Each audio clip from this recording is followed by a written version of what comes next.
정치원을 시작합니다. 김경진 전 의원, 한민수 전 민주당 선대위 공보부단장 나오셨습니다. 두 분 어서 오십시오. 안녕하십니까. 안녕하십니까. 자, 윤석열 당선인과 조 바이든 미국 대통령의 정상회담이 다음 달 21일로 결정이 됐습니다. 대통령 취임 후에 가장 좀 빠른 방안이기도 하고 바이든 대통령이 이제 한국을 먼저 갔다가 이어서 이제 일본을 가더라고요. 네. 어떤 의미로 좀 보고 계신지 김경진 단장 좀. 그러니까 역대 이제 대한민국 대통령들이 네. 취임하고 보통은 50일 내지 90일 사이에 직접 미국을 가서 미국 대통령과 정상회담을 하는 것이 대체적인 어떤 관행이었더라고요, 네네. 보니까. 근데 딱 한 번 김영삼 대통령 시절인가 아마 직접 미국 대통령이 오셔가지고 우리 양국 정상회담을 했었던 적이 있고요.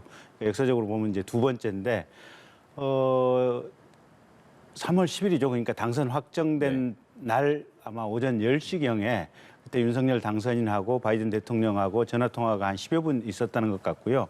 그때 이미 바이든 대통령께서 5월 중에 지금 쿼드 관련된 정상회담이 예정이 돼 있는데 그때 대한민국을 먼저 들려서 정상회담을 하고 쿼드 회담장으로 가겠다라고 아마 제안을 하셨던 게 이번에 이제 그대로 이행이 되는 것 같고요.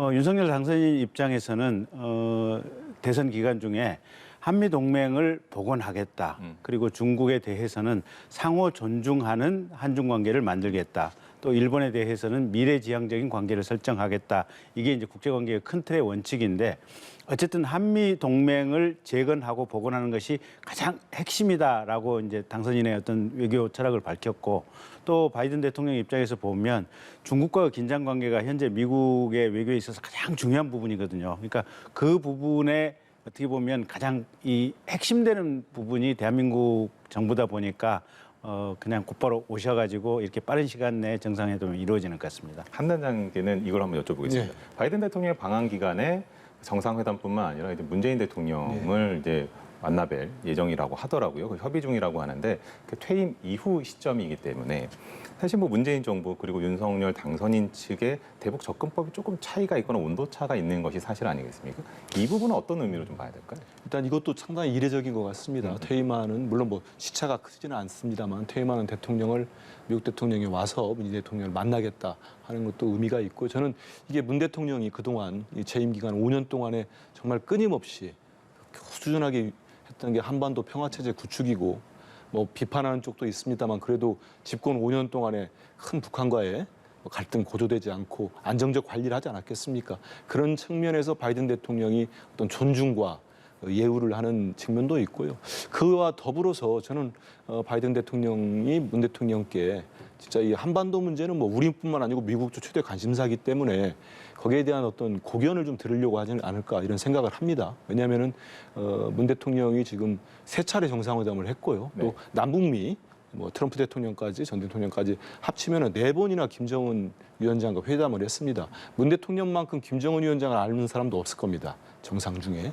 거기에 대한 바이든 대통령이 또 미국 민주당 출신이고 하니까 외교적 해결을 위한 대북 문제, 접근법이 같거든요. 거기에 대한 고견을 들을 것 같고요.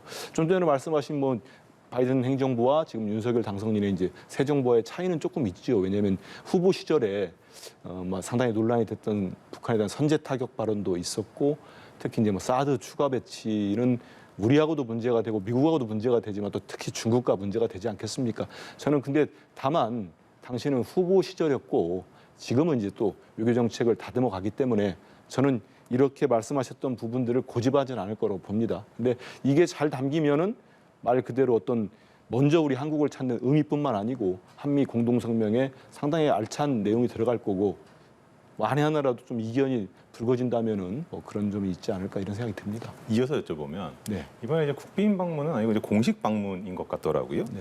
이제 그 상황, 실무 방문이냐 거기에 따라서 의전들이 되게 다르긴 합니다만 정상회담에서 중요한 게 이제 만찬이라든지 환영식이라든지 이런 부분들이 있지 않습니까?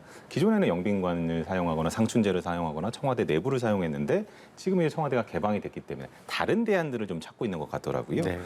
이게 그 대안들로 거론되고 있는 부분들이 좀 하기에 적합한지 좀 어떻게 보시는지 먼저 한나장님께 좀.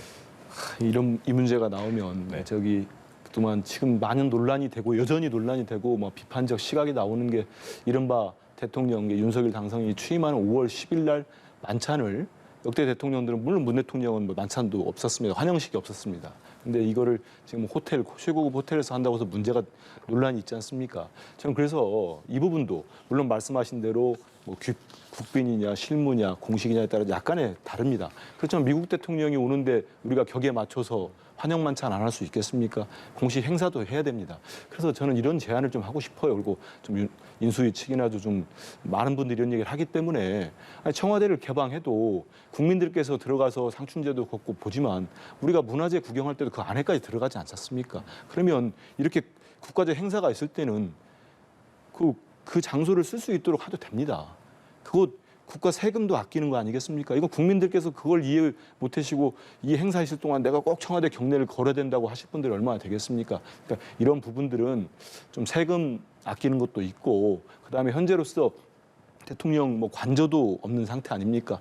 이건 시간을 두고 사용을 하고 바이든 대통령뿐만 아니고 앞으로도 외빈들이 많이 오실 텐데 그럴 때마다 그러면 호텔 가서 만나겠습니까? 어떻겠습니까? 그래서 이 새로 뭐 지을지 어쩔지 모르겠습니다만 영빈관을 그 전이라도 지금 청와대 멀쩡한 영빈관이 있지 않습니까? 저는 사용하는 것도 좀 검토를 했으면 좋겠습니다. 일단 정상회담 자체는 아까 오후에 얘기 나온 것은 지금 대통령 집무실에서 할 것 같고요. 이제 만찬이 당연히 있을 것 같은데 어디서 하느냐는 이제 검토해서 발표가 되겠죠. 근데 우리 한민수 수석 말씀대로 뭐 영빈관을 어떻게 보면 그 한시적인 용도로 재활용하는 것도 가능한 시나리오 중에 하나일 것 같아요. 그래서 그 부분 좀 지켜보시죠, 뭐. 네. 알겠습니다. 간단하게 말씀을 해주셨는데 자, 그럼 이제 김경진 의원께는 다음 주제로 넘어가서 질문을 드리겠습니다. 검수완박 네. 법안이 이제 국회 본회의 문턱을 넘기 직전이라고 봐야죠. 뭐 수순상으로 가면 통과가 될 것 같은데 이거 지금 여야가 강대강으로 뭐 지금 계속해서 가고 있는 그런 상황이잖아요. 지금의 상황 그리고 앞으로의 쟁점을 한번 좀 짚어주시면 좋겠어요. 그래서 일단 제 시각에서 이제 말씀드리는 걸 먼저 전제를 하고 얘기를 드리면 네. 사실은 이건 이제 민주당이 입법적 쿠데타를 하고 있다라고 보고 있고요.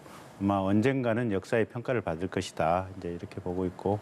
근데 저와 비슷한 얘기를 하고 있는 것이 무슨 대검찰청뿐만 아니고 대한변호사협회에서도 계속해서 지금 규탄하는 내용의 지금 성명을 내고 있거든요. 네. 그리고 지난번에 법원 행정처 차장께서 나오셔서 사실은 완곡하게 말씀을 하셨죠. 그러니까 학설로 보면 위원회 입장이라고 하는 것이 다수설의 입장이다라고 하는 얘기를 했고 이제 진보 진영에 소속됐던 변호사 단체들도 이렇게까지 급하게 하는 것은 사상 유례없는 일이다라고 얘기를 하고 있고 어제 오늘은 아마 무슨 OECD 이쪽에서 이게 반부패 역량이 없어진다. 심지어는 해외에서도 굉장히 걱정하고 있는 지금 이런 상황들인 것 같고요. 또 최근에 이제 몇몇 언론을 보면 미국에 있는 한인 2세, 3세 검사들 같은 경우 네. 미국에 있는 검찰청도 수사도 하고 기소도 하고 공소유지도 한다. 이런 식의 것들은 자기네들 미국에서도 본 적이 없다라는 얘기의 인터뷰 기사들이 계속해서 올라오고 있거든요. 그래서 저는 이 일련의 과정이 이재명 지금 전 후보의 어떤 비행과 관련해서 대장동, 백현동, 성남FC 이런 부분들의 수사를 막기 위한 어떻게 보면 민주당의 마지막 발악이다 지금 이렇게 생각을 하고 있고 분명한 역사의 평가를 받을 것이다. 저는 이런 관점을 가지고 있습니다. 한단장님 예. 말씀하실 게 많으실 것 같아요. 근데 저는 그 뭐 문재인 대통령과 이재명 상임고문에 대한 방탄 이거는 좀 정치적 레토릭인데 좀 과하다고 생각합니다. 아니 지금 검찰 상당히 뭐 검찰 국민의힘 의원들이나 그쪽 계신 분들 계속 주장하는 게 그거 아닙니까? 현 정부의 검찰을 못 믿겠다고 주장해 온 거 아닙니까? 그러면 검찰의 수사와 기소권을 분리하는 게 맞지요. 그리고 그런 검찰을 못 믿어 했지 않습니까? 네. 그러면 경찰도 수사기관이 있고 지금 수사는 다 이루어질 거기 때문에 그런 건 좀 너무 과한 정치적 공세라고 보고 있고요. 저는 그런 생각을 합니다. 제가 국회에서도 국회의장을 모시고 일을 하고 그랬는데 여야가 이런 쟁점 법안을 합의에 이르기까지는 단순히 한 번 만나서 그렇게 이루어지는 거 아닙니다. 아주 지난한 협상 과정이 있습니다. 그래서 박병석 국회의장의 중재안 이루기까지 모르고 제가 정확히는 몰라도 뭐 한 10여 차례 이상 만났을 거예요. 각각 만나기도 하고 협상 지루하게 했을 겁니다. 그 과정을 거쳐서 국민의힘이 의원총회를 거쳐서 수용을 한 중재안입니다. 그런데 그거를 불과 3일 만에 파기했다는 거는 저는 지금 국민의힘은 명분과 실리를 모두 잃었다 이런 상황이기 때문에 이게 법적으로 가는 거에 있어서 국민의힘도 흔쾌히 받고 이준석 대표도 뭐 절반의 성공이라고 했나요? 뭐 이러면서 괜찮다고 했지 않습니까? 이런 상황이었다면 그 안에 대해서 충분히 중수청까지 만들어지는 기간도 확보가 됐고 뭐 직접 수사권도 한 2개 정도 남겨놓지 않았습니까? 거기서 합의를 했어요. 그러고 난 다음에 자기들이 뭐 지지자들이 반발이 있었는데 어쩐지 모르겠습니다만은 그거 저는 상당히 비슷하다고 생각하는데 불과 이런 합의를 이렇게 어렵게 한 합의를 깨놓고 난 다음에 지금 와가지고 다시 뭐 이렇게 항의하는 거는 조금 많은 국민들 시각에 볼 때 설득력이 떨어지지 않나 이런 생각을 합니다. 알겠습니다. 이 부분에 대해서는 뭐 그동안 나오시는 패널단에서 많이 들었기 때문에 이제 좀 절차적인 거라 한번 좀 판단자께 추가적으로 여쭤보고 싶은데 이제 그 본회의 최종 통과 시점이 5월 3일이 될 거란 말이죠. 그날이 이제 그 문재인 대통령이 주재를 하는 국무회의가 예정된 날이고 같은 날인데 통상 제 기억에 국무회의는 오전 10시쯤 했던 것으로 기억을 하고 있거든요. 근데 그 전에 본회의 통과 가능하겠습니까? 현재 그 국회법 절차를 맞춰서 지금 회기를 단축하고 이른바 무제한 토론을 야당이 하고 있죠. 그럼 그 무제한 토론이 끝나면 다음 회기를 열기 때문에 무제한 토론에 올라간 법안은 다음 회기 때 바로 처리를 할 수가 있습니다. 표결에 의해서. 그 두 가지 법안, 검찰청법, 형사소송법을 보면 그게 끝나는 게 5월 3일 정도 된다는 거 아니겠습니까? 그래서 그날이 이제 정식으로 열리는 국무회의는 마지막 날이 맞습니다. 그리고 국무회의가 오전 10시에 주로 열렸기 때문에 그러면은 뭐 국무회의를 여당 내에서 민주당 내에서죠. 민주당 내에서는 오후로 연기해서 그날 국무회의까지 통과하는 뭐 이런 얘기들이 나오고 있는데요. 뭐 그날이 너무 이제 오전에 처리를 하고 또 오후에 국무회의를 여는 게 뭐 일각에서는 좀 부담스럽지 않나 이런 얘기가 있으면은 충분히 저는 뭐 임기가 5월 9일까지이기 때문에 총리 주재든 아니면 대통령이 하시든 임시 국무회의도 또 열릴 수 있다고 생각을 합니다. 그리고 이 법적으로 이루어지는 절차에 대해서는 뭐 국민의힘은 반발을 하지만 제가 볼 때는 뭐 법적 절차는 하자는 없는 것 같습니다. 자, 이와 함께 또 문 대통령께서 이제 거부권을 행사를 할 것이냐 안 할 것이냐를 놓고도 이제 관측들이 엇갈리는 것 같은데 이제 그 가장 최근에 있었던 기자단과의 그 간담회에서 하신 말씀을 들어보면 안 하지 않겠냐라는 관측이 조금 더 힘이 실리는 것 같더라고요. 어떻게 좀 전망하세요? 그대로 글쎄, 이론적으로 보면 당연히 거부권 행사를 해야 되는데 현실적으로 보면 사실은 이 4, 5년간의 검찰과 사법 시스템의 혼란을 만든 가장 어떻게 보면 근원이 됐던 분이 문재인 대통령이시기 때문에 저는 당연히 거부권 행사를 안 한다고 보고요. 그 추미애 장관을 임명했던 분이 누굽니까? 문재인 대통령 아니겠습니까? 검찰총장에 대한 직무집행 명령이 법무부 장관이 내리는데 거기에 대해서 그냥 뒷짐지고 본 게 아니고 사실상 그건 추인을 한 거거든요. 그리고 조국 장관 그 임명과 관련해서도 그때 조국 장관 본인이 그렇게 얘기를 했었던 것 같아요. 매일 하루에 본인에 대한 기사가 한 4, 5만 건씩 올라온다고. 근데 그런 상황에도 불구하고 임명을 강행했던 것이 무죄가 확정된 게 아니기 때문에 그대로 임명했다고 했던 분이 사실은 문재인 대통령이거든요. 그래서 이 모든 일련의 과정들이 저는 문재인 대통령의 뜻이 실려서 이루어지고 있는 과정이다 이렇게 보고 있기 때문에 당연히 현실에 있어서는 거부권 행사를 하지 않을 것이다 이렇게 보고 있습니다. 추가로 하나 여쭤보면 지금 윤석열 당선인 측에서 국민투표를 제안을 하고 그것이 좀 약간의 이제 어찌 보면은 정치권의 최대 화두라고 할까요? 뭐 그렇게까지 좀 부각이 되고 있는 언론들만 관심을 갖고 있는 것일지도 모르겠습니다만 이게 실현 가능성이 있겠습니까? 법안 수정까지 얘기하더라고요. 글쎄요, 이거는 그러니까 이제 공식적으로 선관위에서 어떤 의결을 하느냐 이제 여기에 따라서 달려 있는 문제겠죠.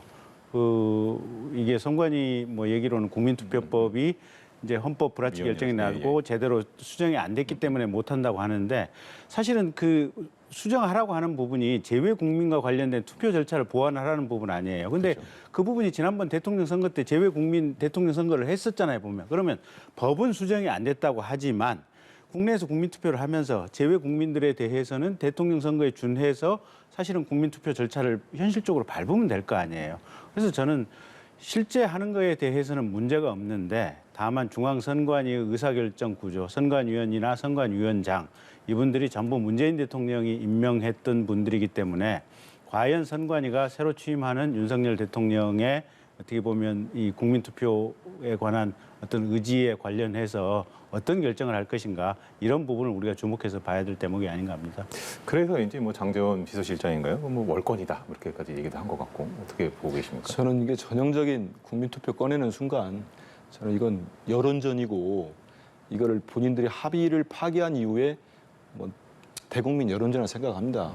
국민투표는 사실 실현 가능성이 거의 없다고 보고 우리 의원님도 아마 속으로는 그렇게 생각하실 겁니다. 왜냐하면 첫째 국민투표 요건에 이게 해당이 된다고 보지 않습니다. 많은 국민들이 그럴 겁니다. 말 그대로 국민투표는 국가의 안위나 외교, 국방 아주 중대사에 대해서 붙일 수 있게 돼 있습니다. 그러니까 일각에서는 차라리 이 국민투표를 하려면 용산으로 집무실을 옮기는 걸 붙여라. 이런 식의 지적이나 비판도 나오는 거 아니겠습니까? 용산은 국방부 청사를 지금 비우기를 하고 뭐 외교 안보에 공백이 생긴다는 일각의 지적이 있기 때문에 차라리 이걸 붙이는 게 낫지 않겠냐 이런 얘기하고 있고요. 두 번째는 의원님 말씀하셨지만 이게 지금 국민투표법의 14조 1항인가 이게 지금 수정 고쳐지지 않았기 때문에 현실적으로 좀 선관위의 입장이 좀 더 맞다고 생각을 합니다. 왜냐하면 이게 투표의 명부를 만들 수가 없고 당시에 헌법 불이치 결정이 냈는데 2014년 났죠. 2015년 말까지 이거를 국회에서 개정을 했었어야 돼요. 근데 개정을 안 했기 때문에 현재의 국민투표법으로는 이게 되질 않는 겁니다. 그래서 좀 또 인수위나 국민의힘에서 나오는 게 국민투표법을 바꾸겠다는 거 아니겠습니까? 본인들도 아는 거죠. 이 법으로 안 된다는 거를. 근데 그걸 바꾸려면은 국회에 최소한 민주당이 협조를 하지 않으면 또 의석으로 안 되는 부분이 있습니다. 그래서 이거를 합의 파기 이후에 국민들로부터 막 호소하기 위해서 여러 가지를 던지고 있는데 저는 국민투표는 좀 약간 너무 감정적으로 제안한 게 아닌가 이런 생각이 들고 한번 보십시오. 권성동 원내대표가 장재원 비서실장 얘기 듣자마자 처음 듣는 얘기라고 하면서 거의 거론하지 않겠다. 거론한 대상 자체가 안 된다고 얘기하지 않았겠습니까?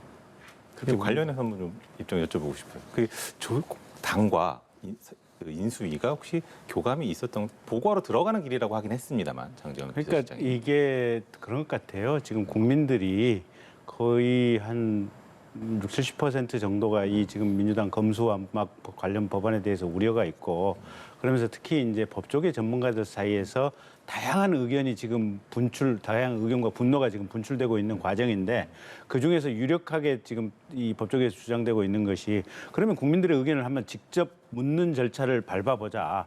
헌법에 어차피 대통령이 주요 어떤 국가적인 안위에 관한 사항에 대해서 국민투표 구입 권한이 있으니 대통령으로서 그 권한을 활용해서 국민의 뜻을 직접 물어보는 것이 어떠냐. 그 생각이 많이 나왔고 그 생각을 아마 장재원 실장이 지금 인수위에서 검토를 하고 대통령 당선인께 지금 보고 드리는 그런 과정 같습니다. 덧붙이실 게 혹시 있으시면 짧게 듣고 마무리를 하겠습니다. 뭐 국민투표에 대해서는 뭐 충분히 얘기를 한 것 같습니다. 알겠습니다. 오늘 이 시간 여기서 마무리를 하도록 하겠습니다. 두 분 수고하셨습니다. 감사합니다.